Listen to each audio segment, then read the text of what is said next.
Welcome to The Explainer. Today, we're diving straight into the inception, the incredibly rapid development, and the enduring legacy of a genuine automotive icon. We're talking, of course, about the Ferrari F40. Now, officially, this car was built to celebrate Ferrari's 40th anniversary. But its historical weight, it's so much heavier than just a birthday present.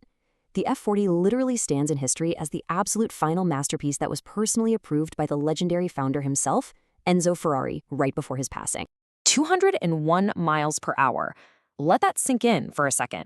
Back in 1987, hitting that figure wasn't just fast. It was a monumental automotive achievement that catapulted this car into a completely new echelon of performance. There was simply nothing else like it. But to truly understand how Ferrari managed to reach that staggering record-breaking speed, we actually have to take a quick step backwards. Section 1. Historical background. You know, the story of the F40 actually starts in the ashes of the canceled FIA Group B racing category. It's kind of a wild origin story.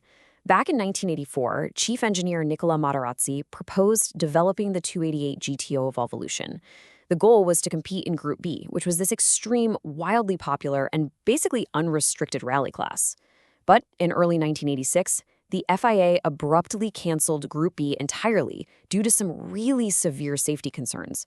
So suddenly, Ferrari is sitting there with these highly developed racing prototypes and literally nowhere to race them. Enzo Ferrari, driven by an urgent desire to leave a defining legacy, decided to repurpose the entire program. And he gave Materazzi what was essentially an impossible deadline, just 13 months to build an entirely new road-going supercar for a summer 1987 reveal. That impossible 13-month deadline, it was fueled by nothing but pure passion. Leonardo Fioravanti, a designer at Pininfarina, noted that Enzo felt customer cars were getting way too plush. They were getting too comfortable. He wanted an immediate return to what he called a true Ferrari, basically an uncompromising racing machine that just happened to have license plates. And the whole team knew exactly what was at stake. They knew, just as Enzo knew, that this would very likely be his last car. Section 2. Engineering a raw supercar. So to actually engineer a car this raw, the team had to be absolutely ruthless.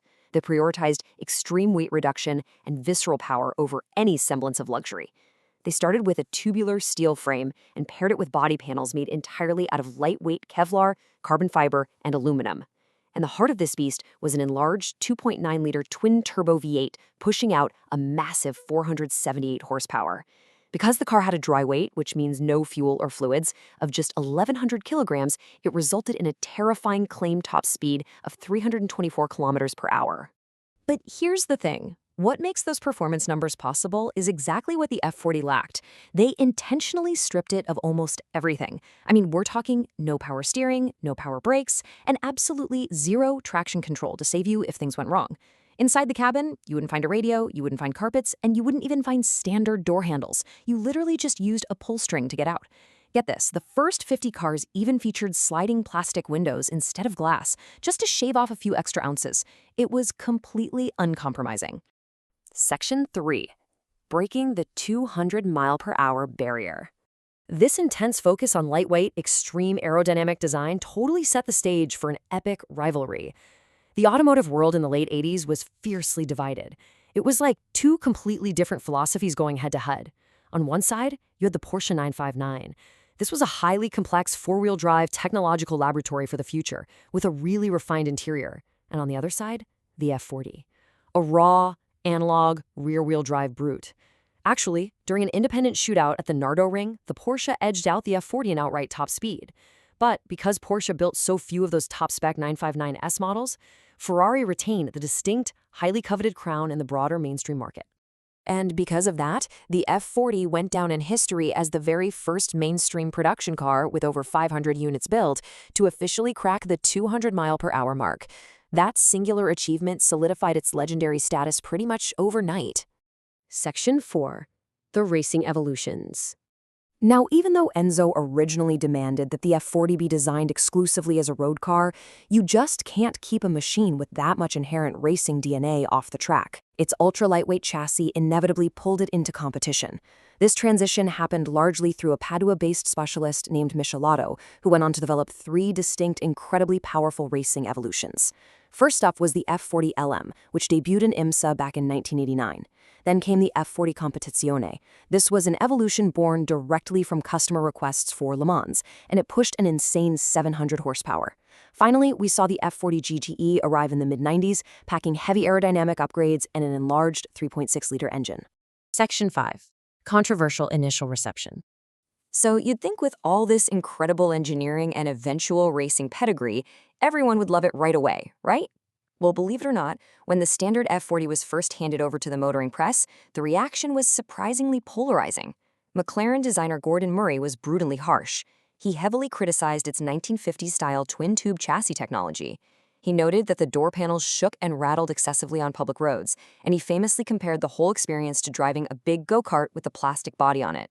Some observers even went so far as to label the car a cynical cash grab aimed purely at wealthy speculators. But on the flip side, those who actually mastered the car sang a completely different tune.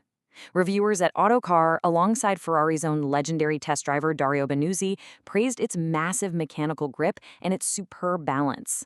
They made a really important point. Yes, its raw analog nature was incredibly demanding, but it wasn't inherently flawed. Rather, it generously repaid a highly skilled driver who truly respected the power it produced. Section 6. An enduring analog legacy. So how exactly did this heavily debated, polarizing 13-month engineering project transform into a universally revered automotive icon? Well, you really don't have to look any further than its explosive trajectory in the collector market.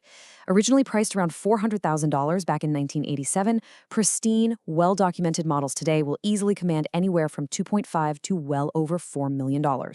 In the end, a total of 1,311 units were produced. And it's funny, in the late 80s, a lot of these cars were just hoarded by speculators who were banking on prices skyrocketing after Enzo Ferrari's death. In fact, some estimates suggest only about 10% of them were actually being driven by 1990. But today, the narrative has shifted completely. These cars aren't viewed as just untouched investments anymore. They are heavily sought after as the absolute peak of analog automotive engineering. Which leaves us with this final thought. In our modern world, where we are surrounded by heavily assisted, electronically perfected hypercars, the F40 really stands alone. It demands absolute focus. It offers absolutely no safety net. It's just a pure, terrifying, direct connection between the driver and the machine. So, does the uncompromising rawness of Enzo Ferrari's final masterpiece make it the greatest supercar ever built? Well, that is a question every driving enthusiast has to answer for themselves. Thank you so much for joining me for this explainer, and keep questioning the mechanics of history.